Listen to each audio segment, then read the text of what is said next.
उसके बाद ही उसका काम आगे का स्टार्ट होता है, तथा उस स्टेज से रिलेटेड जितने भी इक्विपमेंट हैं पीपैप ESD उनको वियर्ड करना। ये सारी चीज़ें करने के बाद ऑपरेटर का जो सबसे पहला काम है वो सबसे पहले अपने स्टेशन और स्टेशन टेम्परेचर मीटर की पावर सप्लाई ऑन करेगा। पावर सप्लाई का बटन आप देख रहे हैं नीचे की साइड है, उस पावर सप्लाई के बटन को ऑन करेगा। पावर सप्लाई के बटन ऑन करते ही एक तो टेम्परेचर मीटर में और आपके आयरन स्टेशन में एक रीडिंग ब्लिंक करने लग जाएगी। हर एक स्टेज के लिए अपना अपना एक अलग टेम्परेचर है। जैसे हमने यहाँ पर डिसाइड कर रखा है कि हम 380 ± 5 डिग्री टेम्परेचर ले सकते हैं, तो वो टेम्परेचर को ऑपरेटर आपके स्टेशन में सेट करेगा, सेट कर देता है। उस टेम्परेचर को सेट करने के बाद वो थोड़ी देर वेट करेगा, अपना जो स्पंज है उसको क्लियर करेगा। उसके बाद जो आप टेस्टिंग मीटर देख रहे हैं उस पर उस आयरन को छिला करके उसका टेम्परेचर चेक करेगा कि जो उसने सेट किया हुआ है वो ओके है नहीं।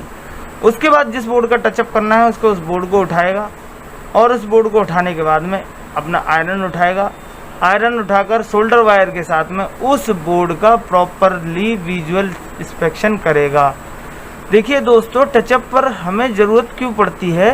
एक्चुअल में होता क्या है, जब हमारे बोर्ड जो हैं WSM वेब सोल्डरिंग मशीन से निकलते हैं तो कुछ स्थानों पर हमारा सोल्डर प्रॉपर रूप से नहीं आ पाता, इस वजह से हमें टचअप स्टेज की ज़रूरत पड़ती है। तो यहाँ पे आप देख रहे हैं जैसा कि ऑपरेटर पूरे बोर्ड का, पूरे PCB का फुल विजुअल इंस्पेक्शन करता है और उसे जहाँ जहाँ भी फॉल्ट दिखाई देता है उन फॉल्ट वाली जगहों पर वो आयरन और सोल्डर वायर की हेल्प से मेल्टेड सोल्डर को वहाँ पे सेट कर देता है, जिससे हमारा जो भी ड्राई जॉइंट, लेस जॉइंट या आपके ड्राई सोल्डर, इस टाइप की जो भी इश्यूज होते हैं वो बड़ी आसानी के साथ क्लियर हो जाते हैं।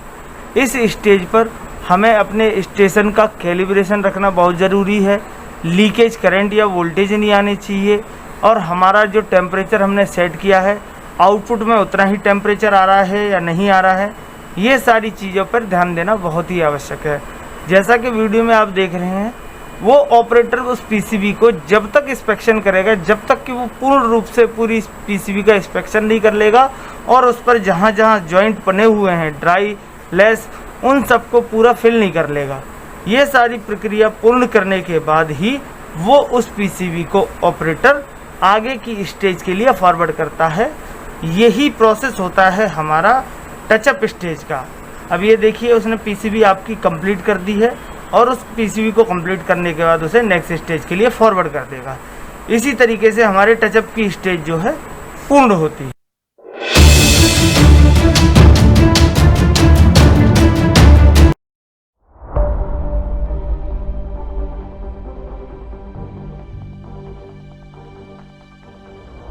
जब WI स्टेज ये सारी चीज़ें ऑपरेटर क्लियर कर लेता है तो वो लेके आता है अपने इक्विपमेंट जो उसे ज़रूरत में होते हैं उस स्टेज के लिए। जैसे कि हम वायर सोल्डरिंग की बात कर रहे हैं तो हमें स्टेशन की ज़रूरत पड़ेगी, आयरन की ज़रूरत पड़ेगी। तो ऑपरेटर क्या करेगा, बैक साइड में देखिए इसका आयरन का कनेक्शन है, पावर सप्लाई है, तो यहाँ पे आयरन लगाएगा स्टेशन और इसकी सप्लाई का कनेक्शन करेगा इसके साथ में। ये आयरन लगा दिया उसने, सप्लाई लगा दी। उसके बाद में क्या करेगा, स्टैंड है, आयरन का स्टैंड है, उसमें आयरन को सेट करेगा।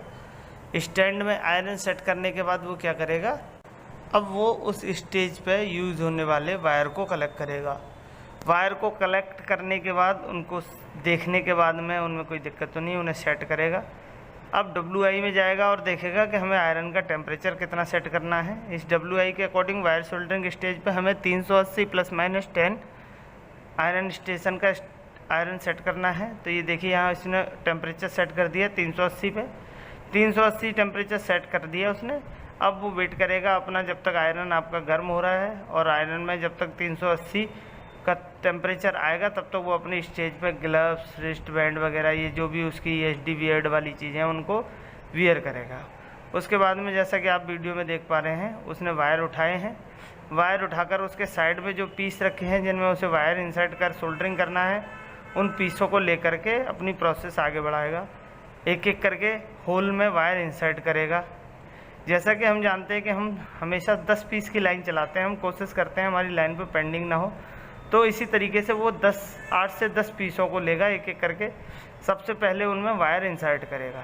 ये देखिए, ये उसने वायर इंसर्ट कर दिए, ये है देखिए, ये वायर इंसर्ट कर दिए।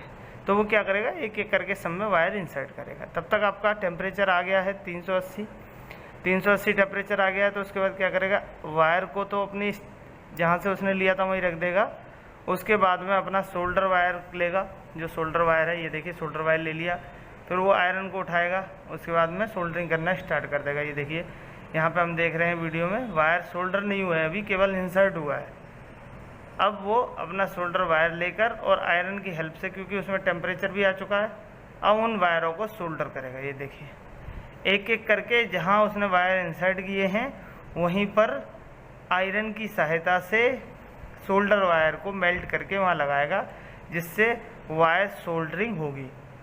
इस प्रकार दोस्तों हमारी वायर सोल्डरिंग प्रोसेस जो है वो कंप्लीट हो जाती है। देखिए इस तरीके से हमारे सारे वायर उसने क्या किए, सोल्डर हो गया। अब हमारी वायर सोल्डरिंग प्रोसेस कंप्लीट हो गई। जैसे ही वो कंप्लीट हो जाएगी वायर सोल्डरिंग प्रोसेस, उसे नेक्स्ट स्टेज के लिए वो बढ़ा देगा।